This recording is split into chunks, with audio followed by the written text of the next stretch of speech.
আমি সুরাইয়া। বাবার ঘন ঘন বদলি হওয়ার কারণে তাই আমাদেরও বাসা চেঞ্জ করতে হতো অনেক। আমার বাবা ছিলেন সরকারি কর্মকর্তা। অবশেষে বাবার বদলি হলো খুলনাতে। এরপর খুলনাতে বাবা বাসা দেখতে শুরু করলেন। এতটুকু সময় কোনো ভালো বাসা খুঁজে পাওয়া যাচ্ছিল না। অবশেষে তাড়াহুড়ো করে একটা বাড়িতে উঠে পড়লাম। 3 তলায় 2 রুমের একটা বাসা পাই। সে বাড়ির বর্ণনাটা না দিলেই নয়। বাড়িটা ছিল চওড়ায় অনেক বড়, একদম একটা স্কুলের মতো। স্কুলে যেমন এক একটা ক্লাস থাকে ঠিক ওই রকমই এক একজনের ঘর।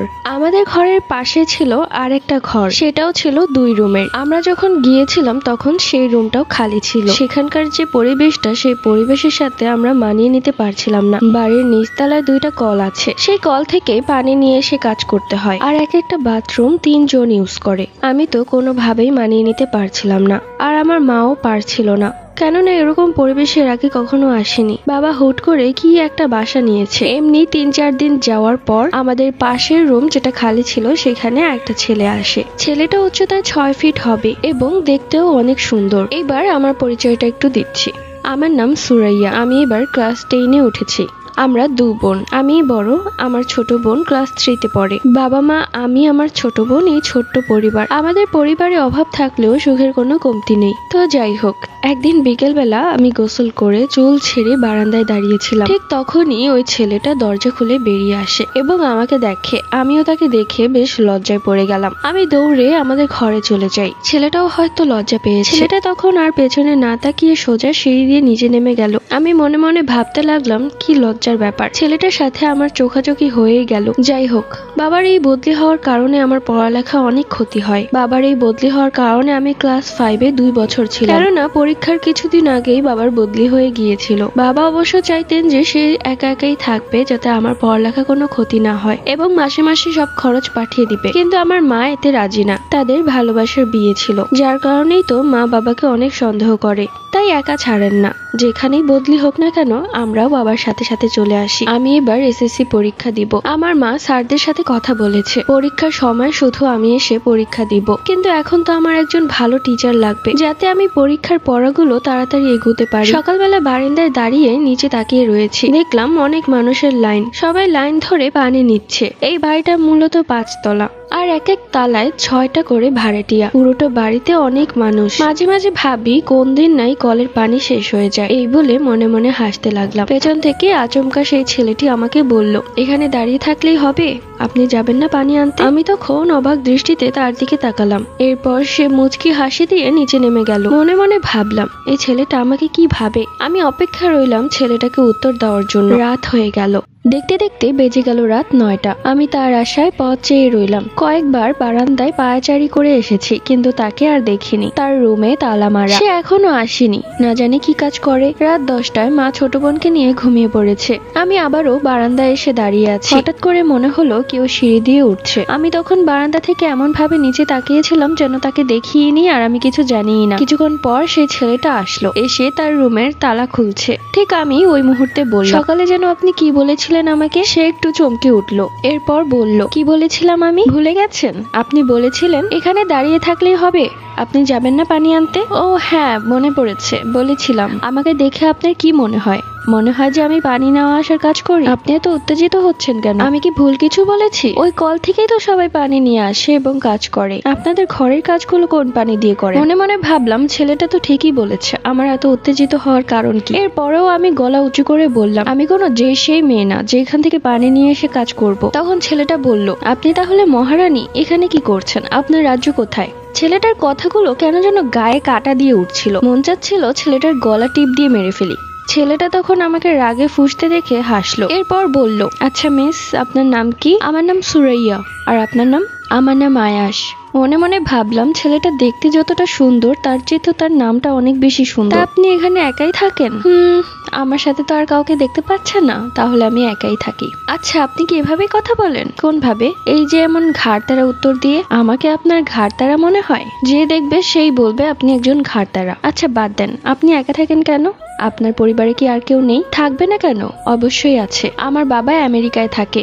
আমাদের নিজেদের 5 তলা বাড়ি আছে। এখন আপনি ভাবতে পারেন নিজের বাড়ি রেখে কেন আমি এই ভাড়া বাড়িতে আসলাম। সত্যিই তাই, আমি এটাই ভাবছিলাম। আসলে আমার মা আমার বিয়ে এমন একটা মেয়ের সাথে ঠিক করেছে যাকে আমি একটুও পছন্দ করি না। সম্পর্কে সে আমার খালাতো বোন হয়। আমি সবসময় ওকে নিজের ছোট বোনের চোখেই দেখেছি, কিন্তু ইদানিং মা এমন সব কথা বলছে যেগুলো শুনতে শুনতে আমি একদম অস্থির হয়ে গিয়েছি, যার কারণে বাসা থেকে পালাতে বাধ্য হয়েছি। কি বলেন? সবসময় শুনেছি মেয়েরা নাকি বিয়ের কথা শুনে পালিয়ে যায়, আর এদিকে দেখছি আপনি নিজে ছেলে হয়ে বিয়ের কথা শুনে পালিয়ে এসেছেন। কি করব বলেন? আপনি কি এমন কারোর সাথে জীবন কাটাতে চান যাকে আপনি একটুও পছন্দ করেন না?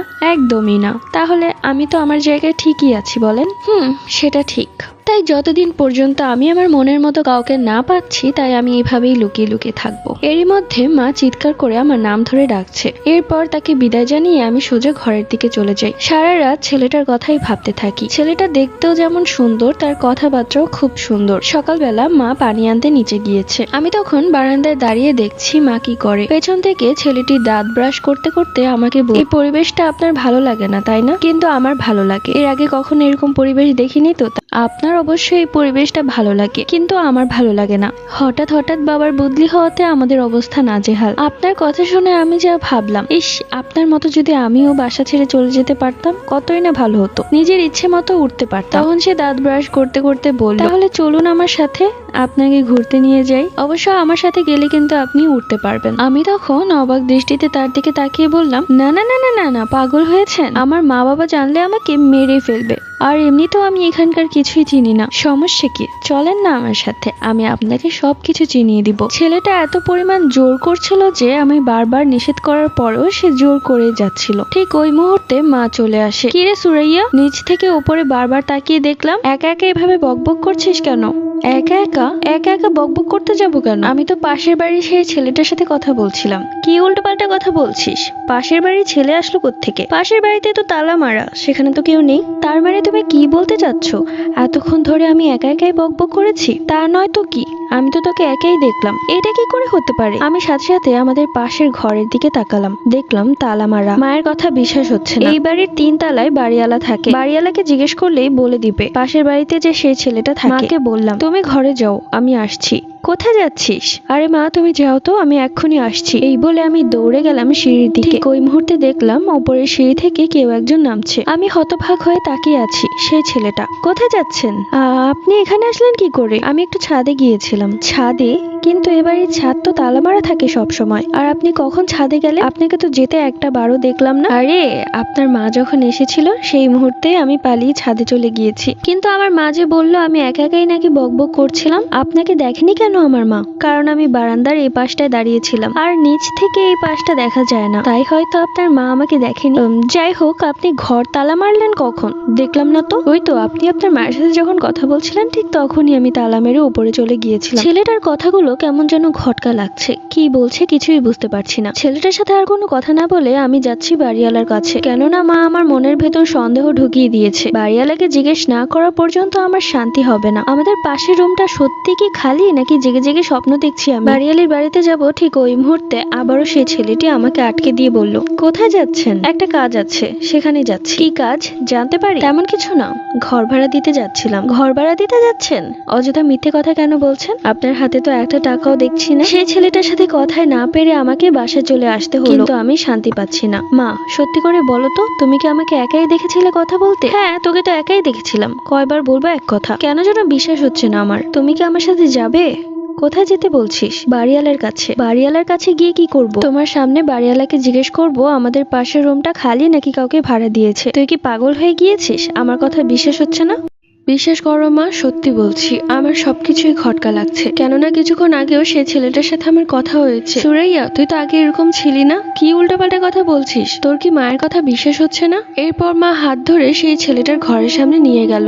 আমি দেখলাম অনেক বড় একটা তালা ঝুলছে, অথচ কিছুক্ষণ আগেও সেই ছেলেটাকে ঘরে প্রবেশ করতে দেখেছিলাম। তখন আমি মাকে এত বেশি জোর করলাম যে মা আমার সাথে বাড়িওয়ালার কাছে যেতে বাধ্য হলো। আমি তাকে সালাম দিয়ে বললাম, আঙ্কেল ভালো আছেন? হ্যাঁ ভালো আছি, তুমি ভালো আছো তো? এরপর এরপর মা বলতে শুরু করলো, আচ্ছা আমাদের পাশে যে ঘরটা আছে সেই ঘরটাকে আপনি কাউকে ভাড়া দিয়েছেন? এরপর বাড়িওয়ালা যা বললো তা শুনে রীতিমতো আমি অবাক। না না, ওই রুমটা এখনো ভাড়া হয়নি। আচ্ছা আপনাদের কোনো পরিচিত আছে নাকি যাকে সেই রুম দিতে চাচ্ছেন? মা তখন বলল, না না, এমনি জিজ্ঞেস করলাম। এরপর মা আমাকে নিয়ে ঘরে চলে আসে। আমি যেন নিজের কানকে বিশ্বাস করতে পারছিলাম না। তাহলে যে সেই ছেলেটা ওই রুমে প্রবেশ করলো সেগুলো কি? আমি কি জেগে জেগে স্বপ্ন দেখছিলাম নাকি? এরপর মা চলে গেল রান্না করতে। আমার বারান্দায় যেতেও যেন ভয় করছে, কিন্তু বারবার চোখ ঘুরে ফিরে বারান্দার দিকেই যাচ্ছে। হঠাৎ করে দেখলাম সেই ছেলেটা আয়াস বারান্দায় দাঁড়িয়ে আছে আর হাতের ইশারায় আমাকে ডাকছে। ছেলেটাকে পেয়েছি। এবার ছেলেটাকে জিজ্ঞেস করা যাবে ছেলেটা আমাকে কেন মিথ্যে কথা বললো। আমি তখন আস্তে আস্তে বারান্দার দিকে যাই। গিয়ে দেখলাম সেই ছেলেটা দাঁড়িয়ে আছে আর আমার দিকে তাকিয়ে হাসছে। কি ব্যাপার, আপনি এত হাসছেন কেন? কি করব? আপনি এত পাগল হয়ে গেছেন কেন আমার বিষয় জানার জন্য? সে হাসছে। আমার চোখ গেল তার চোখের দিকে। দেখলাম তার চোখে কেমন একটা নীল আগুনের মতো জ্বলে উঠলো।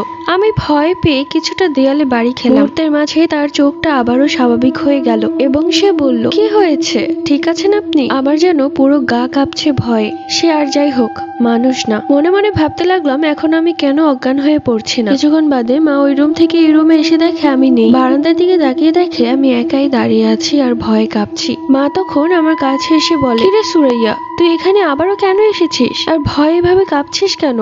মায়ের দিকে তাকিয়ে দেখলাম মা শুধু আমার দিকে তাকিয়ে কথা বলছে। তার মানে মা আয়াসকে দেখতে পাচ্ছে না, আয়াসকে শুধু আমিই দেখতে পাচ্ছি। আয়াসও ঠায় দাঁড়িয়ে আছে। এরপর আমার আর কোনো কিছুই মনে নেই। মায়ের কোলে ঢলে পড়লাম। যখন চোখ খুলে তাকালাম তখন দেখলাম ঘরে শুয়ে আছি। পাশে বসে আছে বাবা, ছোট বোন আর মা। চোখ মেলে তাকিয়ে দেখলাম বাবার চোখে পানি। বাবা কাঁদছে। এমনিতে বাবা আমাকে সবচাইতে বেশি ভালোবাসে। ছোটবেলায় একবার আমার হাতে গরম পানি পড়ে গিয়েছিল। সারা রাত বাবা আমাকে বুকে জড়িয়ে কেঁদেছিল। সেই অভ্যেসটা এখন যায়নি। কিছুটা সুস্থ হওয়ার পর বাবা আমাকে বলল, কি হয়েছে সবটা আমাকে খুলে বল। আমি তখন শুরু থেকে শেষ অবধি বাবাকে সবকিছুই খুলে বললাম। সবকিছু শুনে বাবার কপালে ঘাম। বাবা তখন বলল, ও তাহলে চলে এসেছে। আমি তখন অবাক হয়ে বললাম, কে চলে এসেছে বাবা? অনেক বছর আগে, তুই তখন অনেক ছোট ছিলি। আমি বাজার থেকে অনেক বড় একটা মাছ কিনে এনেছিলাম। মাছের চোখটা ছিল একদম নীল। আমি তোর মাকে এনে দিয়ে বললাম, এটা সুন্দর করে রান্না করে দাও। তোর মাও তাই করল। কেন যেন স্বাভাবিক মাছের থেকেও সেই মাছটা কাটার সময় অনেক বেশি চটফট করছিল। তারপরেও তোর মা অনেক কষ্ট করে সেই মাছটা কাটে। তোর বয়স তখন মাত্র 2 বছর। সেই মাছের তরকারি আমি আর তোর মা রাতের বেলা খাই। পরদিনই আমাদের অবস্থা খুব খারাপ হয়ে গিয়েছিল। এরপর থেকে আমাদের সাথে অনেক খারাপ কিছু ঘটতে থাকে। রাত 12টার পরেই আমরা ঘুমাতে পারতাম না। মনে হতো ছাদের উপর কেউ ধূপধাপ করে হাঁটছে। এরপর আস্তে আস্তে সেই ধূপধাপ শব্দ ঘরের ভেতর অব্দি পৌঁছে গেল। আমি আর তোর মা কিছুই বুঝতে পারছিলাম না। আমরা অবশ্য এইসব জিন ভূতে বিশ্বাস করতাম না। একদিন রাত্রিবেলা তোকে তোর মা পাশে নিয়ে ঘুমিয়েছিল। আমি উঠে ওয়াশরুমে গিয়েছিলাম। ওয়াশরুমে যাওয়ার পর মনে হলো কেউ দরজা ভেঙে ফেলবে, এত জোরে জোরে নক করছে। প্রথমে ভাবলাম যে তোর মা। আমি বারবার নাম জিজ্ঞেস করলেও সে যখন বলল না, এক পর্যায়ে রাগে ক্ষিপ্ত হয়ে আমি দরজা খুলে দেখি সেখানে কেউ নেই। ভাবলাম তোর মা আমার সাথে মজা করছে। দৌড়ে এলাম এই ঘরে। এসে দেখলাম তোর মা তো নাক ডেকে ঘুমাচ্ছে। পরের দিন রাতে সেম ঘটনা তোর মায়ের সাথেও ঘটেছিল। তোর মা আর আমি তো ভেবেছিলাম এই বাড়িতে কোনো সমস্যা আছে, যার কারণে তড়িঘড়ি করে সেই বাসাটা আমরা চেঞ্জ করে ফেলি। কিন্তু নতুন বাসা ওঠার পরও সেই সমস্যার কোনো সমাধান মিলল না। উল্টো তার থেকেও আরো দ্বিগুণ আমাদের সাথে অত্যাচার হচ্ছে। রাতের বেলা ঘুমাতে পারতাম না। মনে হতো কেউ গলা চেপে ধরেছে। উঠে দেখতাম তোর মা ওপাশে ঘুমাচ্ছে। এক পর্যায়ে আর সহ্য করতে না পেরে আমরা একটা হুজুরের কাছে যাই। সেই হুজুর তার পালিত জিনের দ্বারা জানতে পারে কিছু জিন জাতি আছে যারা এক এক সময় এক এক রূপ ধারণ করে থাকে। অনেক সময় সাপের রূপ ধারণ করে, আবার অনেক সময় মাছের, কখনো কখনো তারা বিড়ালের রূপও ধারণ করে। সেই দিন আমি বাজার থেকে যে নীল চোখের মাছটা কিনে এনেছিলাম সেটা কোনো মাছ ছিল না, সেটা ছিল একটা মহিলা জিন, যার কারণে সেই মাছটা কাটার সময় অনেক বেশি ছটফট করছিল। আর এখন যে আমাদের পিছনে লেগে আছে সে আর কেউ না, সে হচ্ছে সেই জিনটার ছেলে। এরপর হুজুর 3 জনকে 3টি তাবিজ দিয়েছিলেন এবং আমাদের বাসায় এসে পুরো বাসাটাই বন্ধ করে দিয়েছিলেন। তারপর থেকে আর কোনো সমস্যা হয়নি। আস্তে আস্তে তুই বড় হলি। সেই বাসায় আমরা 6 বছর ছিলাম। এরপর সেই বাসাও ছেড়ে দিয়েছিলাম। সেই তাবিজগুলোও হারিয়ে গিয়েছিল। ভেবেছিলাম আর হয়তো কোনো সমস্যা হবে না। ঠিক তাই, কোনো সমস্যাই হয়নি। কিন্তু সুরাইয়া, এখন তোর কথা শুনে মনে হচ্ছে সেই জিনটা আবারও চলে এসেছে। বাবার মুখে এইসব কথা শুনে আমার গায়ের লোম দাঁড়িয়ে গেল। আয়েশ নামের সেই লোকটা আসলে জিন। সে তাহলে আমার মন জয় করার জন্য আগে যা বলেছে সব মিথ্যে বলেছে। প্রথমে আমার মন জয় করবে, তারপর আমাদের ক্ষতি করবে। বাবা, সেই হুজুরের কোনো খোঁজ খবর আছে? বাবা তখন বললেন, সেই হুজুর তো অনেক বছর আগেই মারা গেছে। তাহলে এখন উপায়? তাহলে তো সেই জিনটা আবারও আমাদের ক্ষতি করার চেষ্টা করবে, কেননা তোমরা দুজন মিলে ওর মাকে মেরে ফেলেছো। আমরা কি জানতাম না কি রে মা, যে ওই মাছটা একটা জিন? আমার যে খুব ভয় করছে বাবা, কি করব এখন আমরা? চিন্তা করিস না রে মা, আমি আমার স্যারের সাথে কথা বলবো, স্যারকে বলে আমি অন্য কোথাও বদলি করাবো। তখন মা বললেন, আবারও বদলি হবে? তা নয়তো কি করব? আমার এই দুইটা মেয়ে আমার চোখের মনি, আমি বেঁচে থাকতে ওদের ক্ষতি হতে দিব না। হঠাৎই বারান্দায় চোখ যেতেই দেখলাম আয়াস দাঁড়িয়ে আছে আর মুচকি হাসি। বারান্দায় চোখ পড়তেই দেখলাম আয়াস নামের সেই জিনটি দাঁড়িয়ে আছে আর মুচকি হাসছে। আমার গায়ের লোম দাঁড়িয়ে গেল। চিৎকার করে বাবাকে বললাম, ওই দেখো, ওই জিনটা ওইখানে দাঁড়িয়ে আছে। বাবা মা সেখানে তাকালেন, কিন্তু কাউকেই দেখতে পেলেন না। কোথায় জিন? আমরা তো দেখতে পাচ্ছি না। তোমরা দেখতে পাবে না, কারণ সে অদৃশ্য, আমি শুধু দেখতে পাচ্ছি।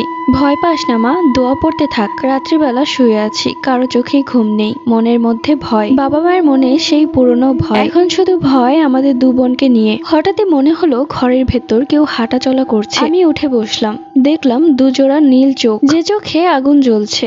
আমি চিৎকার করতে যাব, ঠিক ওই মুহূর্তে মনে হলো আমার মুখ থেকে কোনো শব্দ বের হচ্ছে না। পাশেই আমার ছোট বোন ঘুমিয়ে আছে। এক এক করে আমি তার দিকেই পা বাড়াচ্ছি, কিন্তু আমি এটা করতে চাচ্ছি না। কেন যে এরকমটা হচ্ছে বুঝতে পারছি না। দেখলাম সে হেঁটে হেঁটে বারান্দার দিকেই যাচ্ছে, আমিও তার পিছু পিছু তার দিকেই যাচ্ছি। কিন্তু আমি এমনটা কেন করছি? সে তো আমার ক্ষতি করবে, আমার তার থেকে লুকিয়ে থাকার কথা। নিজের পায়ে কোনো শক্তি পাচ্ছি না, আর চিৎকার করতেও পারছি না। সে যেভাবে ইশারা করছে আমি তাই করছি। বারান্দায় যাওয়ার পর আমি অনুভব করলাম আমার শরীরটা একদম স্বাভাবিক হয়ে গেছে আগের মতো। আমি তখন দৌড়ে ঘরের দিকে যাব, ঠিক ওই মুহূর্তে সে আমার সামনে দাঁড়িয়ে যায়। আমি তখন ভয়ে কাঁপছিলাম। কাঁদতে কাঁদতে হাত জোর করে তাকে বললাম, দয়া করে আমাকে ছেড়ে দিন, আমি কিছু জানি না। দয়া করে আপনি আমার কোনো ক্ষতি করবেন না, আপনি আমার বাবা মায়েরও কোনো ক্ষতি করবেন না। এরপর সে রাগান্বিত চোখে আমার দিকে তাকিয়ে বলল, কে বলেছে আমি তোমার ক্ষতি করব? তোমাকে যদি ক্ষতি করার ইচ্ছে থাকতো তাহলে অনেক আগেই তোমার ক্ষতি করতে পারতাম। অবশ্য আমি প্রতিজ্ঞা করেছিলাম যে আমার মাকে মেরে ফেলেছে তার পুরো গোষ্ঠীকে মেরে ফেলবো।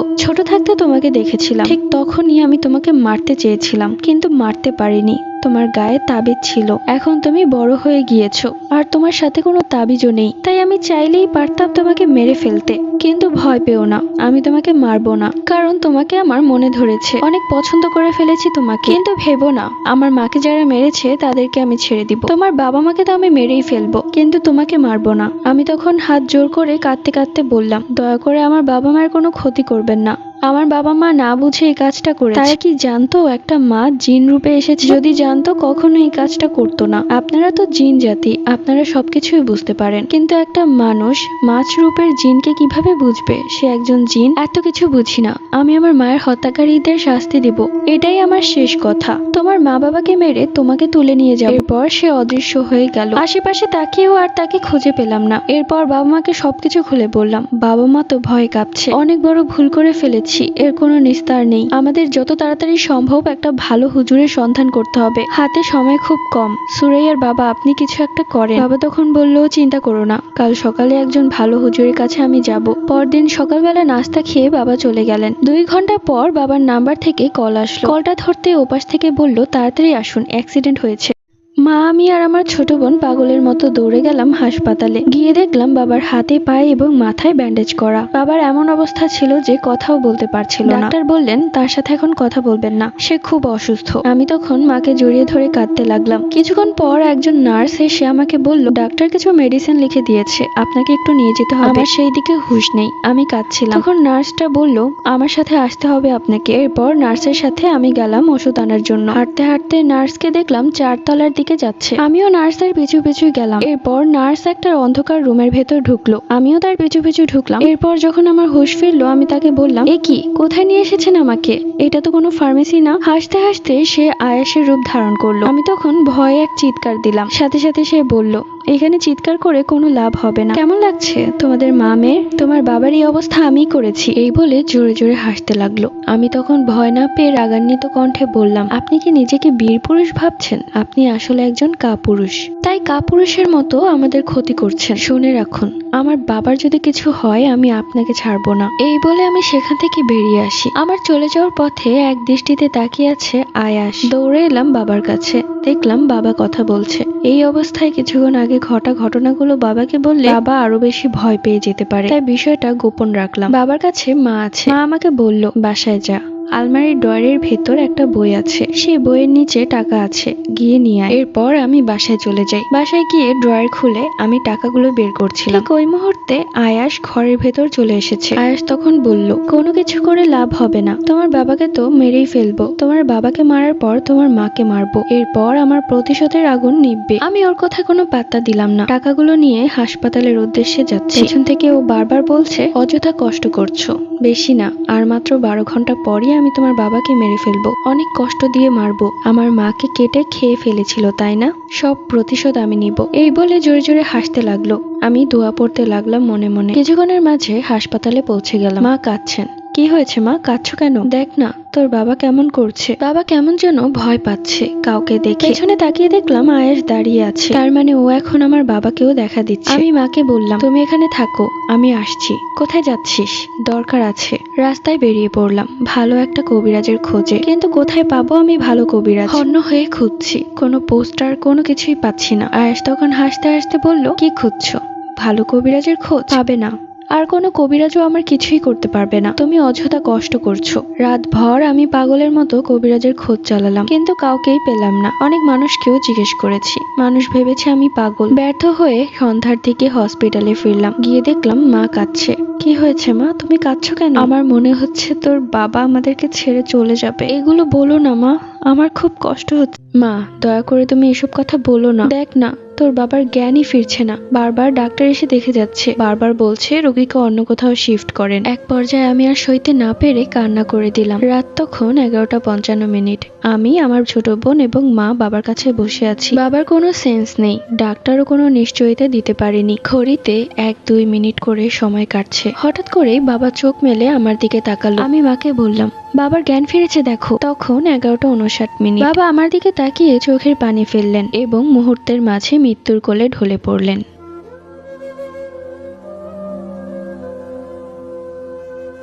পারলাম না, বাবাকে বাঁচাতে পারলাম না। সেই শয়তান জিন আমার বাবাকে মেরে ফেললো। মা ছোট বোন হাউমাউ করে কাঁদছে। আমি এক দৃষ্টিতে বাবার চোখের দিকে তাকিয়ে আছি, যে চোখ দিয়ে শেষবার আমাকে দেখেছিল। বাবার কাছে গিয়ে বাবার চোখের পানিগুলো ছুঁয়ে বললাম, বাবা তোমার চোখের পানি ছুঁয়ে বলছি, যে তোমাকে আমাদের কাছ থেকে কেড়ে নিয়ে গেছে তাকেও আমি একদিন হলে এই পৃথিবী থেকে বিদায় করব।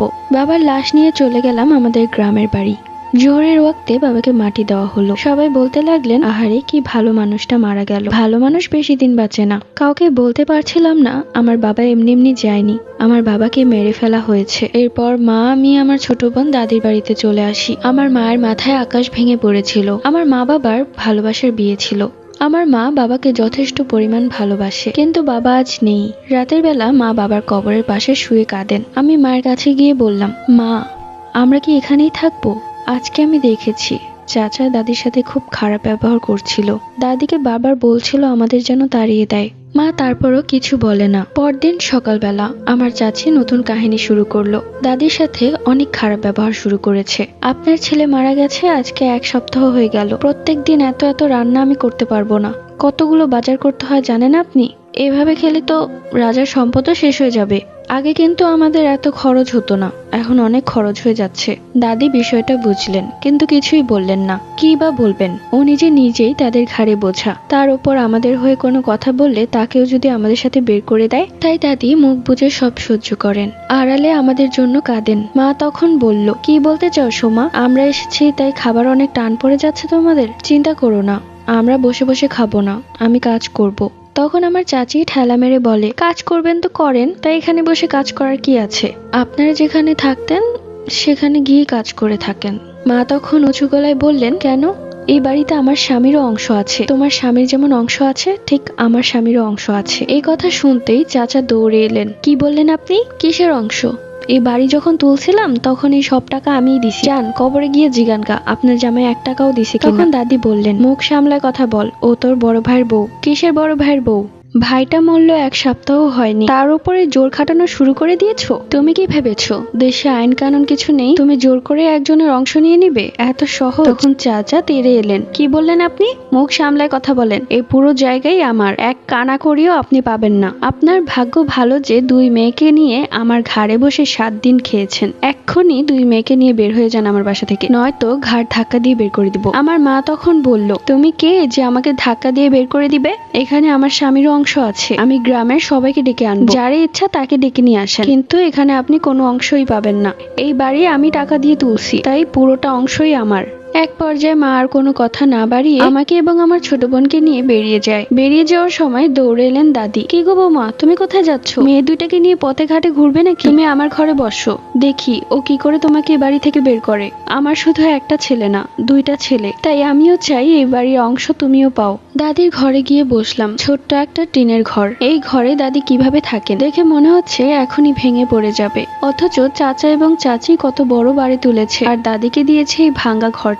আমার চাচা আগে এরকমটা ছিলেন না, তিনি যথেষ্ট একজন ভালো মানুষ ছিলেন। আমার মাকে অনেক সম্মান করতেন এবং দাদিকেও অনেক সম্মান করতেন, কিন্তু যখন থেকে চাচিকে বিয়ে করেছে তখন থেকেই তিনি বদলে গেছেন। রাতে দাদির বিছানায় কোনো রকমে 2 বোন শুয়েছি। মা এবং দাদি নিচে বিছানা করে শুয়েছে, কারো চোখেই ঘুম নেই। আমি জানালার দিকে তাকিয়ে রয়েছি, চোখ দিয়ে পানি পড়ছে। বাবার কথা খুব মনে পড়ছে, কত ভালো ছিলাম আমরা। কিন্তু হঠাৎ করে পাহাড় ভেঙে পড়েছে আমাদের মাথার উপর। হঠাৎই মনে হলো জানালার বাহিরে কেউ পায়াচারি করছে। আমি একটু উকি দিয়ে জানালার বাহিরে দেখার চেষ্টা করলাম। দেখলাম আয়াস এখান থেকে ওখানে যাচ্ছে। আমি তো সেই দিনই বাবার চোখের পানি ছুঁয়ে প্রতিজ্ঞা করেছিলাম এই আয়াসকে আমি নিজ হাতে মারবো, কিন্তু আদৌ কি তা সম্ভব? আমি একজন মানুষ আর সে হচ্ছে একজন জিন। আমার থেকে তার ক্ষমতা অনেক অনেক গুণ বেশি, কিন্তু এটাও ভাবলাম যে ওকে এভাবে ছেড়ে দিতে পারবো না, তাহলে যে আমার বাবার আত্মা কষ্ট পাবে। কয়েক মিনিট ভাবার পর বিছানা থেকে উঠে বসলাম। 1 পা 2 পা করে বাহিরের দিকেই যাচ্ছি। মা টের পেয়ে বলল, কিরে সুরাইয়া, কোথায় যাচ্ছিস? আমি তখন মাকে বললাম, ভালো লাগছে না, আমি একটু উঠোনে হাঁটাহাঁটি করব। মা আর কিছু বলল না। ওই জিনের ব্যাপারটা মায়ের মাথা থেকে চলে গেছে এত দুশ্চিন্তার মাঝে। বাইরে বের হয়ে দেখলাম আয়াস। তখন আমি ওর নাম ধরে ডাক দিলাম। মুহূর্তের মাঝে সে আমার সামনে হাজির হলো। দেখলেনই তো আপনার জন্য কি হয়ে গেল, আমাদের এত সুন্দর পরিবারটা কোথায় এসে দাঁড়িয়েছে। আয়াস তখন কিছুই বলে না, আমার চোখের দিকে তাকিয়ে আছে। আমার চোখে তখন পানি টলমল করছিল।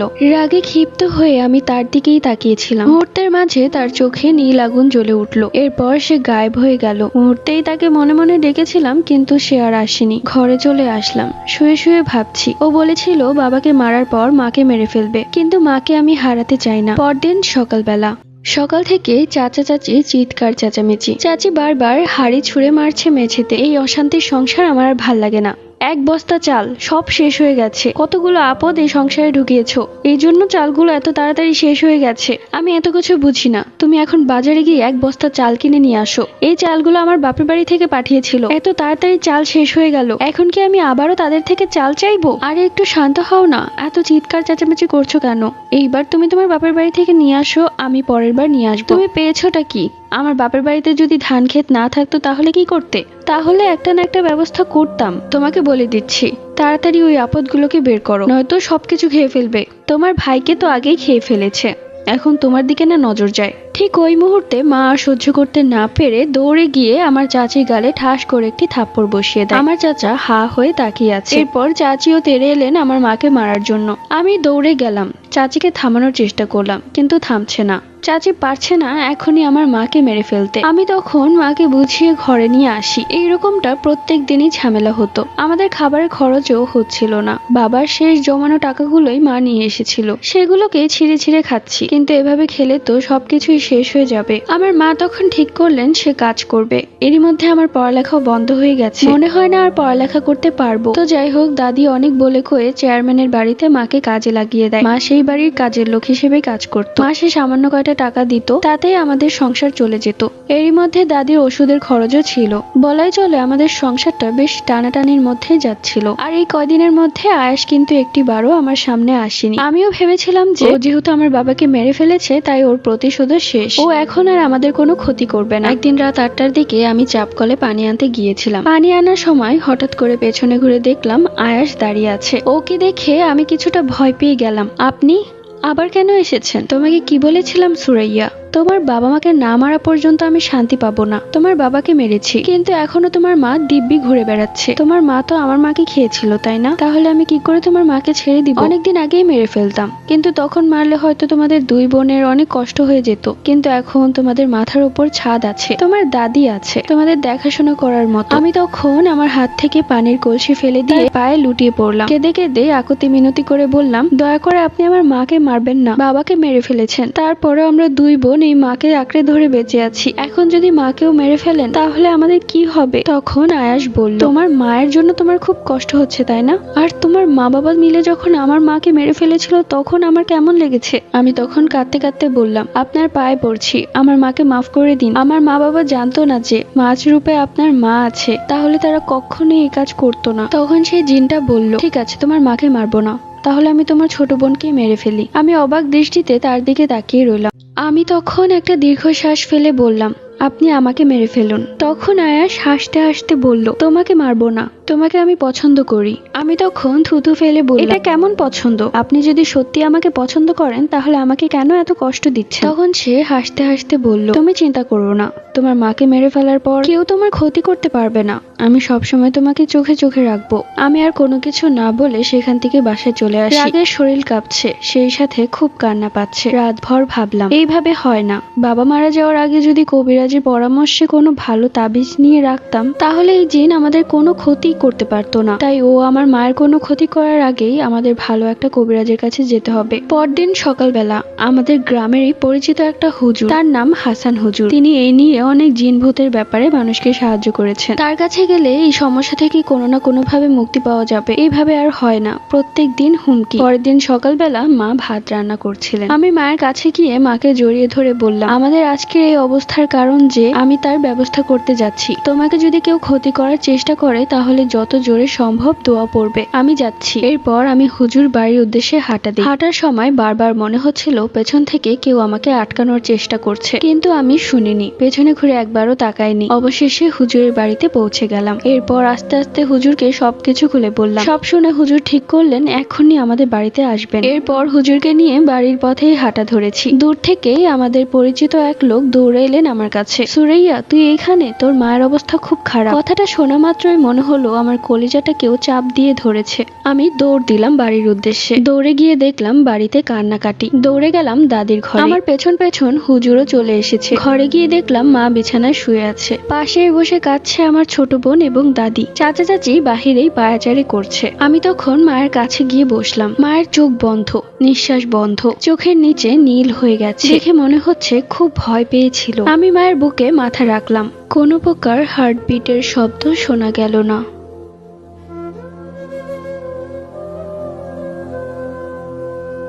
পরিশেষে ও আমার মাকেও মেরে ফেললো। আমি আর আমার ছোট বোন এতিম হয়ে গেলাম। আমি পাথরের মতো এক কোণায় বসে পড়লাম। চোখ দিয়ে পানিও পড়ছে না, পাথরের মতো জমে গিয়েছি। শুধু মনে পড়ছে যাওয়ার সময় মাকে জড়িয়ে ধরে বলা কথাটা। সবকিছুর জন্য নিজেকেই দায়ী করলাম। বাবা মারা যাওয়ার আগেও আমি কবিরাজ খোঁজার জন্য মরিয়া হয়ে গিয়েছিলাম, আর এখনো তাই করেছিলাম। আমার এই বাড়াবাড়ির কারণেই হয়তো ও আমার মা বাবাকে এত জলদি মেরে ফেলেছে। বাবার কবরের পাশেই মাকে মাটি দেওয়া হলো। বাবা হয়তো খুব খুশি, মৃত্যুর পরেও মাকে কাছে পেয়েছে, আর মাও তাই। এখন আমাদের এই দু বোনের কি হবে? ওইদিকে দাদি একদিন সুস্থ থাকে তো 2 দিন অসুস্থ থাকে, তিনিও হয়তো আর বাঁচবে না। আর দাদি মারা গেলে হয়তো আমার চাচা চাচি এই বাড়ি থেকে আমাদেরকে বের করে দিবে। এমনি দিন যাচ্ছে, মাস যাচ্ছে। মা মারা যাওয়ার পর মায়ের কাজটা আমিই পেয়েছিলাম। আমি যাদের বাড়িতে কাজ করতাম তারা অনেক প্রভাবশালী ছিলেন। আমার ছোট বোনটা দাদির কাছেই থাকতো। মাস শেষে যে কয়টা টাকা পেতাম সে টাকা দিয়েই আমাদের 3 জনের সংসার হয়ে যেত। মা মারা যাওয়ার পর সবাই অনেক বেশি সহানুভূতি দেখাচ্ছিল, কিন্তু আস্তে আস্তে সবার রূপই পরিবর্তন হতে লাগলো। যে বাড়িতে কাজ করতাম সে বাড়ির লোকেরা অনেক খারাপ নজরে আমার দিকে তাকাতে শুরু করলো। একদিন ঘর মোছার সময় ওই বাড়ির বড় ছেলে আমার হাত শক্ত করে ধরে ফেলে। আমি চিৎকার চেঁচামেচি করলেও কেউ শুনে না। এরপর অনেক কষ্টে হাত ছাড়িয়ে আমি দৌড়ে বাড়ি চলে আসি। দাদিকে বললাম ওই বাড়িতে আর কাজ করব না, কেননা ওই বাড়ির বড় ছেলে আমার দিকে কেমন ভাবে যেন তাকায়, আর আজ তো হাতই ধরে ফেলেছে। তখন দাদি আমাকে বোঝালেন, তুই যদি এখন কাজ ছেড়ে দিস তাহলে আমরা কি করে খাবো। সংসারের অভাবের কারণে পরের দিনও আমি সেই বাড়িতে যাই, কিন্তু যাওয়ার পর সেই দিন আর ওই ছেলেটাকে সামনে দেখলাম না। আন্টি জোরে জোরে চিৎকার করে বলছিল, কে বলেছিল তোকে গরম পানি নিয়ে যেতে, আমি দিয়ে আসতাম।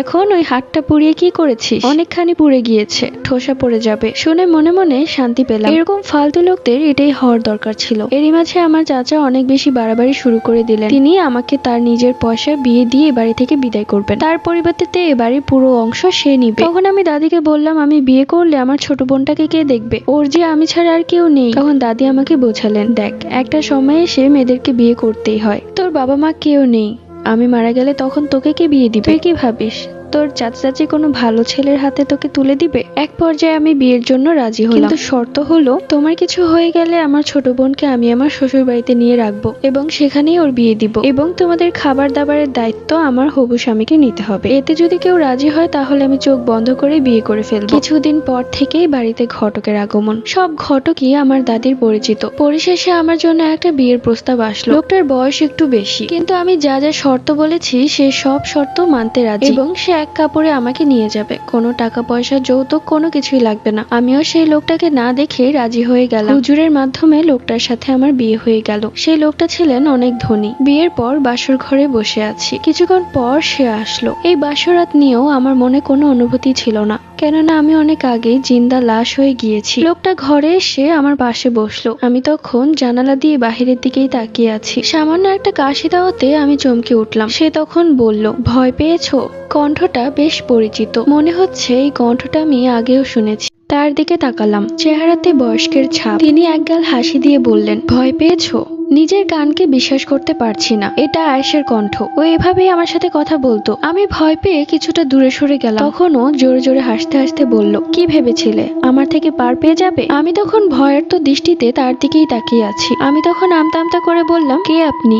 তখন মুহূর্তের মাঝে সে তার রূপ ধারণ করলো। এটা আর কেউ না, এটা আয়াস। আমি তখন বিছানা থেকে নেমে দৌড়ে ঘর থেকে বেরোতে যাব, কিন্তু আয়াস সামনে এসে দাঁড়িয়ে গেল। ওকে তোয়াক্কা না করে আমি বারবার বের হওয়ার চেষ্টা করছিলাম, কিন্তু ও বারবার আমাকে আটকে ফেলছিল। আমি তখন জোরে জোরে চিৎকার করতে শুরু করলাম। মুহূর্তের মাঝে আয়াস উধাও হয়ে গেল এবং দৌড়ে এলেন আমার স্বামী। আমি বুঝতে পারছিলাম না উনি কে, আয়াস নাকি যার সাথে আমার বিয়ে হয়েছে সে। আমি তখন তাকে দেখে ভয়ে চিৎকার শুরু করে দিলাম, এটা ভেবে যে ও আয়াস। তখন আমার স্বামী আমার হাত ধরে বলল, কি হয়েছে সুরাইয়া, তুমি এমন কেন করছো? এইবার তার ভয়েসটা একদম অন্যরকম লাগলো। এইবার আমি স্বস্তির নিঃশ্বাস ফেললাম। ইনি মানুষ, আয়াস না।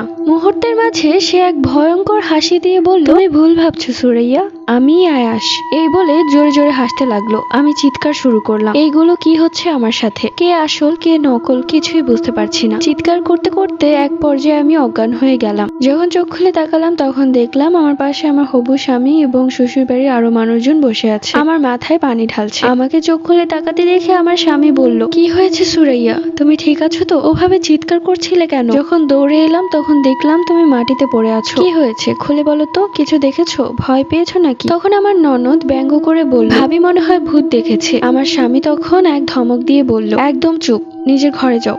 এরপর সবাই চলে গেল। একটা রুমের মধ্যে আমি আমার স্বামীর দিকে ভয়ার্ত দৃষ্টিতে তাকিয়ে আছি, বোঝার চেষ্টা করছি ও কি আয়াস নাকি আমার স্বামী। আমার স্বামী এভাবে তাকাতে দেখে সে কিছুটা ভয় পাচ্ছে এবং অস্বস্তি বোধ করছে। বারবার জিজ্ঞেস করছে, তোমার কি শরীর খারাপ? এক পর্যায়ে আমি হাউমাউ করে কান্না শুরু করলাম। সে আমাকে বলল, কি হয়েছে সুরাইয়া, তুমি কেন কান্না করছো? আমার কোনো কথায় তুমি কষ্ট পেয়েছো?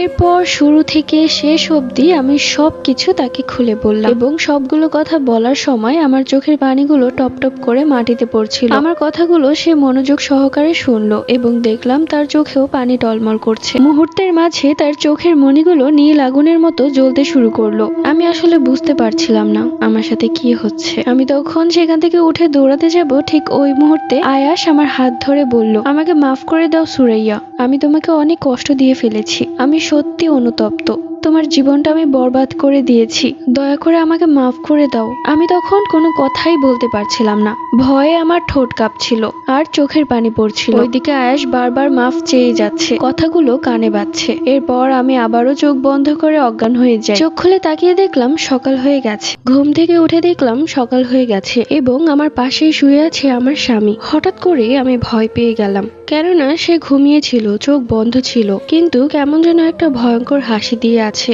আমি একটা চিৎকার দিলাম, সাথে সাথে দেখলাম ঘরে কেউ নেই। ওই রুম থেকে দৌড়ে এলো আমার ননদ। কি হয়েছে ভাবি, তুমি এভাবে চিৎকার করছো কেন? আমি তখন আমতা আমতা করে বললাম, তোমার ভাই কোথায়? তখন সে বলল, ভাইয়ার কথা বলতে তোমার লজ্জা হচ্ছে না? আমি তখন অবাক হয়ে বললাম, কেন, আমি কি করেছি? তখন সে বলল, কাল রাতে যখন ভাইয়া এই ঘরে প্রবেশ করেছিল তখন তুমি তাকে দাঁড়িয়ে দরজা বন্ধ করে দিয়েছিলে।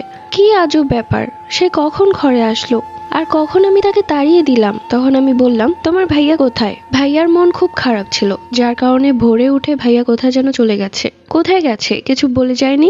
না, কিছু বলে যায়নি। তুমি এক কাজ করো, তুমি এই নাম্বারে ফোন করে ভাইয়ার সাথে কথা বলো, তুমি একটু বোঝালেই ভাইয়া চলে আসবে। এরপর আমি আমার ননদিনীর ফোন থেকে আমি আমার স্বামীকে ফোন করি। কয়েকবার রিং বাজার পর সে রিসিভ করলো। আমি তখন সালাম দিয়ে বললাম, কোথায় আছেন আপনি? তখন সে আমার সাথে খুব খারাপ ভাবে বলল, এখন আমি জাহান্নামে আছি। আর কাল রাতে তো তুমি আমাকে জাহান্নামে যেতে বলেছিলে, তাই না? আমার তখন কোনো কিছুই মনে পড়ছিল না। আদৌ কি আমি এগুলো বলেছিলাম? আমি তখন বললাম, আমাকে মাফ করে দিন, আমার অনেক বড় ভুল হয়ে গেছে, আমি এমনটা আর কখনোই করব না। এক পর্যায়ে সে বলল, ঠিক আছে, আমি বাসায় আসছি। এই বলে যেই না ফোনটা কেটে দিবে অমনি পেছন থেকে একটা গাড়ি এসে আমার স্বামী অ্যাক্সিডেন্ট করে। আমি তখন লাইনেই ছিলাম। মানুষজন হই হুল্লোড় করতে করতে দৌড়ে আসছে। আমার বুক কাঁপছে। কি হলো? আমাকে এভাবে কাঁপতে দেখে আমার ননদিনী বলল, কি হয়েছে ভাবি, ভাইয়ার কিছু হয়নি তো? আমি তখন কাঁপতে কাঁপতে বললাম, তোমার ভাইয়ার অ্যাক্সিডেন্ট হয়েছে। এই কথা শুনে আমার ননদিনী অবাক হয়ে আমার দিকে তাকিয়ে দৌড়ে গেলেন তার ঘরে। এরপর সবাইকে বলা শুরু করলেন, ভাইয়ার অ্যাক্সিডেন্ট হয়ে গেছে। এরপর সবাই বলা বলি শুরু করলো যে, কোন অলক্ষী মেয়েটাকে ঘরে নিয়ে এসেছো? বিয়ের রাতে স্বামীকে বের করে দিচ্ছে, বিয়ের পর দিন স্বামীর অ্যাক্সিডেন্ট হয়ে যাচ্ছে। মেয়েটা কি আসলে কোনো লক্ষ্মী? আমার তো মনে হচ্ছে একটা অলক্ষী মেয়ে। এই মেয়েকে যত তাড়াতাড়ি সম্ভব এই বাড়ি থেকে বের করে দাও, নয়তো আস্তে আস্তে সবার প্রাণ নিবে। কথাগুলো আড়াল থেকে শুনছিলাম আমি। চোখের পানি টপ টপ করে মাটিতে পড়ছিল। কি হচ্ছে আমার সাথে? আমার জীবনটা কত সুন্দর ছিল, বাবা মায়ের কত হাসি খুশি মেয়ে ছিলাম আমি, আর এখন আমার জীবনটা কোথায় এসে দাঁড়িয়েছে। বাবা মাকেও হারিয়েছি। মনে মনে ঠিক করলাম এ বাড়িতে আমাকে আর রাখবে না। তো যাই হোক, আমার ননদিনী বারবার ভাইয়ের নাম্বারে ফোন করাতে কেউ একজন ফোন করে বলল, আমরা অমুক হাসপাতালে তাকে নিয়ে যাচ্ছি। এই কথা শুনে আমরা সবাই হাসপাতালে যাব, কিন্তু আমাকে তারা যেতে দিল না। এরপর আমি বাড়িতে একাই ছিলাম, কাঁদছিলাম আর দোয়া করছিলাম আল্লাহ যেন তাকে সুস্থ রাখে।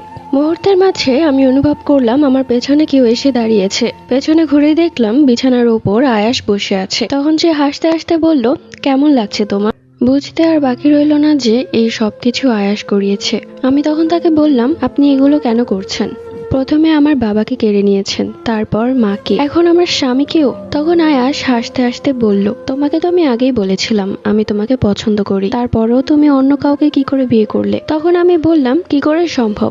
আপনি একজন জিন আর আমি একজন মানুষ। তখন আয়াস হাসতে হাসতে বলল, কে বলেছে জিন আর মানুষের বিয়ে হয় না? তুমি চাইলেই পারতে আমাকে বিয়ে করতে, কিন্তু করনি। তুমি আমাকে ধোকা দিয়েছো, এরপর অন্য কাউকে বিয়ে করেছো। তাহলে তুমি কি করে ভাবলে যে আমি তোমাকে শান্তিতে থাকতে দিব? এরই মাঝে কলিং বেলের শব্দ। আমি দৌড়ে গিয়ে দরজা খুলে দেখি হাত পায়ে ব্যান্ডেজ করা আমার স্বামী এবং তার আত্মীয় স্বজন দাঁড়িয়ে আছে। তখন আমার ননদিনী এক ঝাড়ি মেরে বলল, সরো সামনে থেকে, দেখছো না ভাইয়ের দাঁড়িয়ে থাকতে কষ্ট হচ্ছে? আমি তখন সরে গেলাম। আমার স্বামী কিছুই বলল না ওকে। তখন আয়াস আমার সামনে এসে বলল, এখানে তুমি সুখে থাকতে পারবে না, কেননা কেউই তোমাকে পছন্দ করে না, তাই এখনো সময় আছে, তুমি আমার সাথে চলো। আমি তখন কিছুই বললাম না। এরপর আমার বেডরুমে আমাকেই যেতে দেওয়া হচ্ছিল না। আমার ননদিনী মুখের উপর দরজা লাগিয়ে দিচ্ছিল বারবার। এক পর্যায়ে বাধ্য হয়ে আমি চলে আসলাম দাদির কাছে। দাদি আর আমার ছোট বোন আমাকে দেখে অবাক, কি ব্যাপার, তোর স্বামী কোথায়, একা এসেছিস? আমি তখন আর কিছুই বলতে পারলাম না। দাদিকে জড়িয়ে হাউমাউ করে কাঁদতে শুরু করলাম। এরপর দাদি আমার মাথায় হাত বুলিয়ে বললেন, কি হয়েছে আমাকে সব খুলে বলতো। এরপর শুরু থেকে শেষ অবধি দাদিকে আমি সবকিছু খুলে বলি। সব শুনে দাদি হতবাক হয়ে তাকিয়ে আছে, চোখে মুখে ভয়ের ছাপ। দাদি বলল, ও তাহলে আবারও ফিরে এসেছে? আমি বললাম, তুমি সবকিছু জানতে? হ্যাঁ, তোর বাবা আমাকে বলেছিল অনেক আগে, যখন তুই খুব ছোট ছিলি। কিন্তু চিন্তা করিস না, আমাদের এখানে ভালো একটা কবিরাজ আছে, সে জিনকে বন্দি করতে পারে। তাই এখন বসে না থেকে আমাদের দ্রুত সেই কবিরাজের বাড়িতে যেতে হবে। আমি তখন বললাম, দাদি তোমার কি মনে হয়, বাবার মায়ের মৃত্যুর আগে আমিও সেই চেষ্টাই করেছিলাম, কিন্তু পারিনি। এর আগে ও আমার বাবা মাকে মেরে ফেলেছে, তাই আবারও আমি যদি কবিরাজের কাছে যাই তাহলে ও এখন তোমার এবং আমার ছোট বোনের ক্ষতি করবে। বাবা মাকে হারিয়েছি, কিন্তু তোমাদের দুজনকে আমি হারাতে পারবো না। তোমরা দুজন ছাড়া আমার আর কেউ নেই। দাদি তখন বলল, তুই চিন্তা করিস না, দাঁড়া, একটা জিনিস তোকে দিচ্ছি। এরপর সে একটা কৌটো থেকে খুব ছোট্ট একটা তাবিজ বের করে আমাকে দিল। দেখ তো, মনে আছে তোর?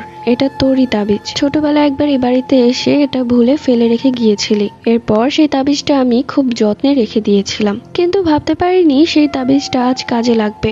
এটা তুই তোর হাতে শক্ত করে ধরে রাখ। তখন আমি বললাম, আমার তাবিজ ধরাতে কি হবে? ও তো তোমাদের ক্ষতি করবে। চিন্তা করিস না, আমি আমার ঘরের চারপাশে 4টি তেঁতুলের বিচি পুঁতে রাখবো, তাহলে ও আমাদের কোনো ক্ষতি করতে পারবে না। এরপর দাদি তার কথা মতো চারপাশে 4টি তেঁতুলের বিচি পুঁতে রাখলো এবং ঘরের ভেতরে ছিল। আমি বললাম, যা কিছু হোক বের হবে না।